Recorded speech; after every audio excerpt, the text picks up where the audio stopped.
안녕하세요. 이동일 목사와 함께하는 매일 성경 큐티 시간입니다.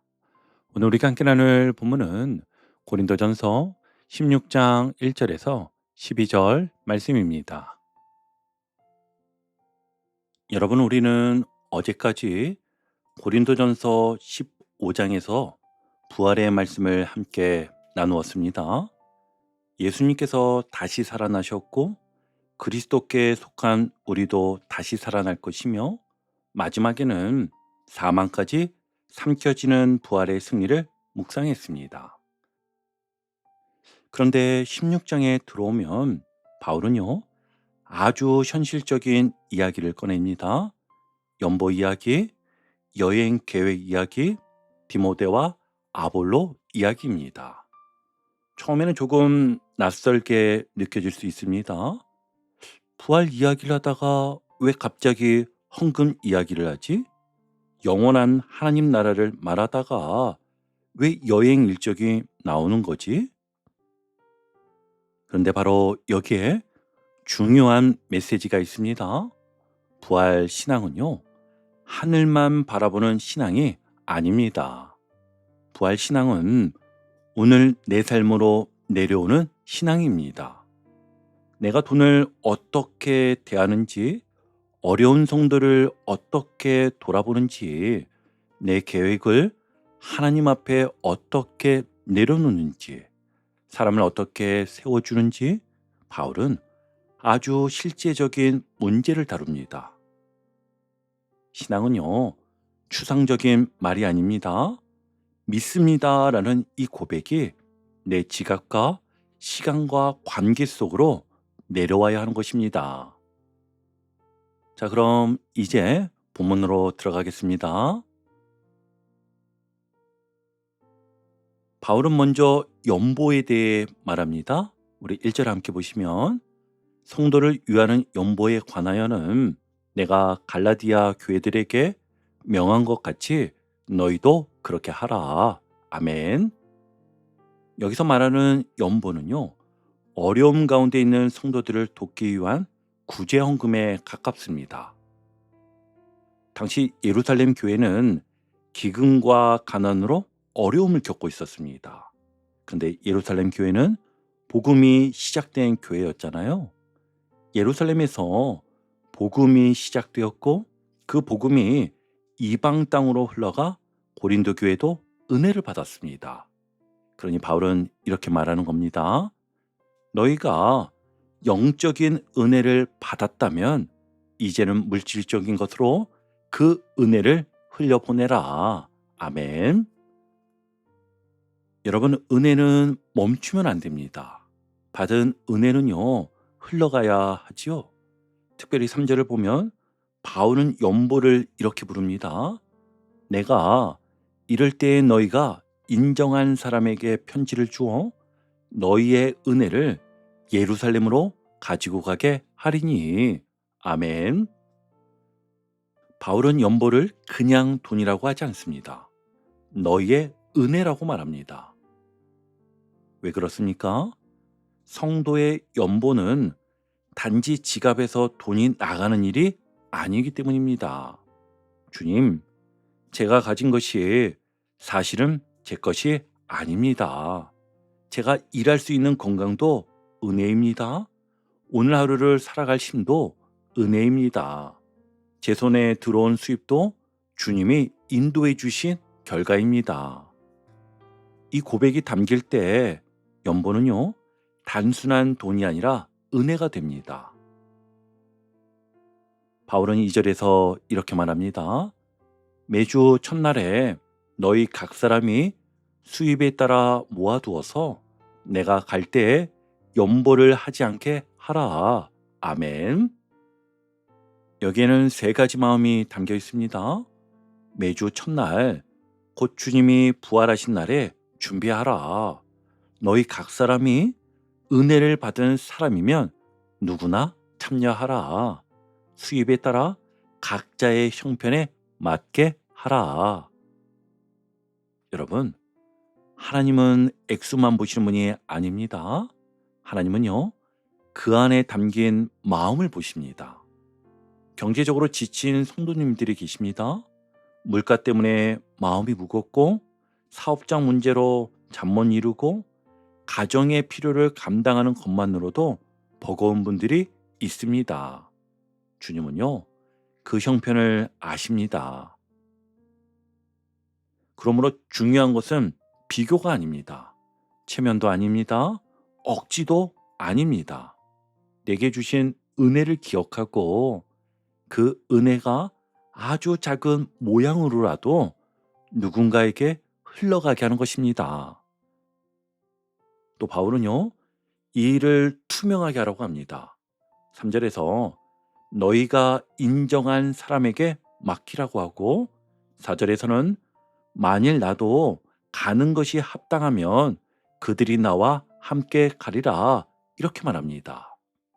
은혜의 일일수록 정직해야 합니다. 사랑의 일일수록 투명해야 합니다. 은혜는 뜨겁게 흘러가야 하지만 그 은혜가 흘러가는 길은 맑고 깨끗해야 합니다. 그렇다면 오늘 우리는 어떻게 살아야 할까요? 세 가지로 한번 정리해 보면 첫 번째는 내게 주신 은혜를 먼저 세워보십시오. 오늘 눈을 뜬 거, 가족의 얼굴을 볼 수 있는 거, 일할 수 있는 자리, 예배할 수 있는 시간, 누군가 나를 위해 기도해 주는 거, 이 모든 것이 은혜입니다. 은혜를 세워보면요, 불평이 조금 줄어듭니다. 은혜를 기억하면 다쳤던 마음이 조금 열리게 됩니다. 두 번째는 큰 일이 아니어도 좋으니 작은 나눔을 준비하십시오. 환우에게 기도하고 있습니다 라고 연락할 수 있겠죠. 또 힘든 청년에게 요즘 많이 힘들지? 그래도 잘 버티고 있어. 이렇게 말할 수 있습니다. 경제적으로 어려운 이웃을 위해 작은 구제 헌금을 따로 구별해 둘 수도 있습니다. 나눔은 거창한 데서만 시작되지 않습니다. 마음이 먼저 가고 그 다음에 손이 따라가는 것입니다. 그리고 마지막 세 번째는요, 상대를 낮추지 않는 방식으로 섬기십시오. 진짜 섬김은 내가 너를 도왔다는 흔적을 남기지 않습니다. 오히려 이렇게 고백하게 합니다. 하나님의 은혜가 우리 사이를 지나갔습니다. 오늘 우리의 손이 누군가에게 부담이 아니라 위로가 되길 바랍니다. 자, 이제 두 번째 단락인데요. 바울은 자신의 여행 계획을 이야기합니다. 5절 한번 같이 보시면 내가 마게도냐를 지날 터이니 마게도냐를 지난 후에 너희에게 가서 아멘. 바울에게도 계획이 있었습니다. 어디를 지나갈지, 어디에 머물지, 누구와 함께 할지 생각했습니다. 믿음이 있다는 것은요, 계획이 없다는 뜻이 아닙니다. 성도도 계획해야 합니다. 가정도, 교회도, 청년들의 진로도, 사업장의 일도 준비해야 합니다. 근데 바울의 계획에는 중요한 고백이 붙어 있습니다. 우리 7절 한번 볼게요. 이제는 지나는 길에 너희 보기를 원하지 아니하노니 이는 만일 주께서 허락하시면 얼마 동안 너희와 함께 머물기를 바람이라. 아멘. 만일 주께서 허락하시면 바울은 계획을 세웠지만 그 계획을 절대화하지 않았습니다. 나는 이렇게 하고 싶다. 그러나 주님이 허락하셔야 한다. 이것이 바울의 마음이었습니다. 여러분, 우리에게도 이 고백이 필요합니다. 주님, 제가 준비하겠습니다. 그러나 주님이 인도하시면 따르겠습니다. 내 계획이 분명한 것은 좋은 일입니다. 하지만 내 계획이 너무 강해서 하나님의 인도하심을 듣지 못하면 그 계획은요, 믿음이 아니라 고집이 될 수 있습니다. 이어서 바울은요, 에베소에 머물겠다고 8절과 9절에서 말합니다. 내가 오순절까지 에베소에 머물려 함은 내게 광대하고 유효한 문이 열렸으나 대적하는 자가 많음이라. 아멘. 참 중요한 말씀입니다. 바울에게 광대하고 유효한 문이 열렸습니다. 복음의 기회가 열린 것입니다. 그런데 동시에 대적하는 자도 많았습니다. 우린 보통 길이 순조로우면 하나님 뜻이고 어려움이 생기면 하나님 뜻이 아니라고 생각합니다. 하지만 바울은 그렇게 보지 않았습니다. 문도 열렸고 대적도 많았습니다. 바울은요, 대적이 많다고 해서 물러서지 않았습니다. 그는 하나님이 여신 문을 보았습니다. 오늘 우리의 삶도 그렇습니다. 경제적인 압박이 있습니다. 관계에 어려움이 있습니다. 몸에 질병이 있습니다. 미래에 대한 불안이 있습니다. 그런데 믿음은요, 어려움이 없다고 말하는 것이 아닙니다. 믿음은 어려움 속에서도 하나님이 열어두신 문을 보는 것입니다. 몸이 아픈 성도님들에게도 이 말씀이 위로가 됩니다. 질병이 내 몸을 약하게 할 수는 있어도 하나님의 은혜를 막을 수는 없습니다. 오늘 내 몸은 약해도 내 기도는 누군가를 살릴 수 있습니다. 오늘 내가 병상에 있어도 하나님은 내 안에 은혜의 문을 여실 수 있습니다. 이제 바울은 디모데와 아볼로를 이야기합니다. 이제 10절을 같이 보시면 디모데가 이르거든 너희는 조심하여 그로 두려움 없이 너희 가운데 있게 하라. 이는 그도 나와 같이 주의 일을 힘쓰는 자임이라. 아멘. 디모데는 젊은 사역자였습니다. 고린도 교회처럼 말도 많고 문제도 많은 공동체에 가면 위축될 수 있었습니다. 그래서 바울은 부탁하는 거죠. 그를 멸시하지 말아라. 두려움 없이 사역하게 해달라. 평안히 보내달라. 교회는요, 사람을 세우는 곳입니다. 말로 사람을 꺾는 곳이 아닙니다. 조금 부족해 보여도, 아직 서툴러 보여도 그가 주의 일을 힘쓰는 사람이라면 우리는 세워줘야 합니다. 그리고 마지막으로 12절에서 이렇게 말합니다. 형제 아볼로에 대하여는 그에게 형제들과 함께 너희에게 가라고 내가 많이 권하였으되 지금은 갈 뜻이 전혀 없으나 기회가 있으면 가리라. 아멘. 아볼로는 갈 수 있었지만 지금은 가지 않습니다. 왜냐하면 고린도 교회 안에는 바울파, 아볼로파, 그와 같은 분열의 흔적이 있었기 때문입니다. 아볼로가 지금 가면 교회가 더 흔들릴 수도 있었습니다. 그래서 기다립니다. 갈 수 있지만 가지 않습니다. 말할 수 있지만 기다립니다. 이것이 성숙입니다. 내가 할 수 있다고 다 하는 것이 아니었어요. 내가 옳다고 지금 당장 밀어붙이는 것이 항상 믿음은 아닙니다. 때로는요, 기다리는 것이 사랑입니다. 때로는 물러서는 것이 교회를 살리는 길입니다.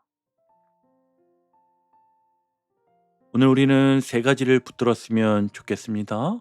첫 번째는 계획을 세우되 기도하며 수정할 여지를 남겨두십시오. 주님, 제가 계획하지만 주님이 허락하셔야 합니다. 제 뜻이 막히면 원망하지 않게 하시고 주님의 뜻이 보이면 순종하게 하옵소서. 그리고 두 번째는 어려움만 보지 말고 열린 문을 보시기 바랍니다. 대적이 있다고 문이 닫힌 것이 아닙니다. 어려움이 있다고 은혜가 끝난 것은 아닙니다. 오늘 내가 할 수 있는 작은 순종을 찾아보십시오. 작은 기도, 작은 정직, 작은 격려, 작은 나눔, 또 작은 기다림. 그 작은 순종이 오늘 하나님이 열어주신 문일 수 있습니다. 그리고 세 번째는 사람을 무너뜨리지 말고 세워주십시오. 가정에서 왜 그것밖에 못해? 이런 말 대신 오늘도 수고했어.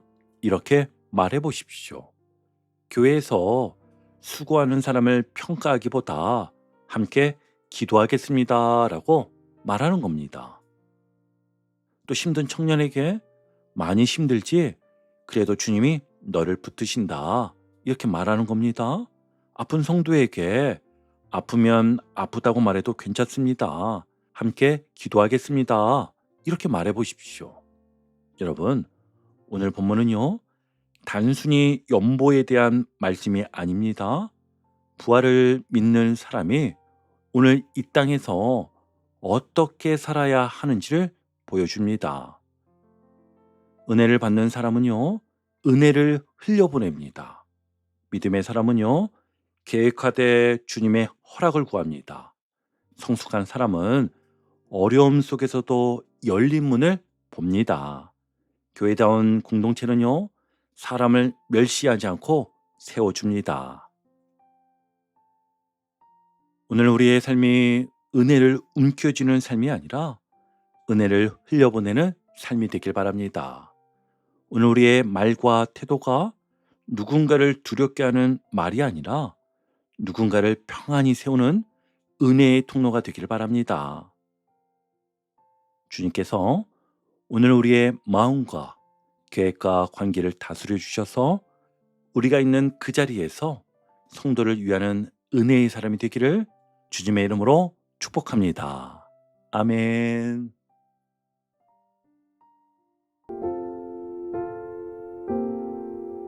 오늘도 복음의 기쁨과 확신으로 승리하는 하루 되시길 축복합니다.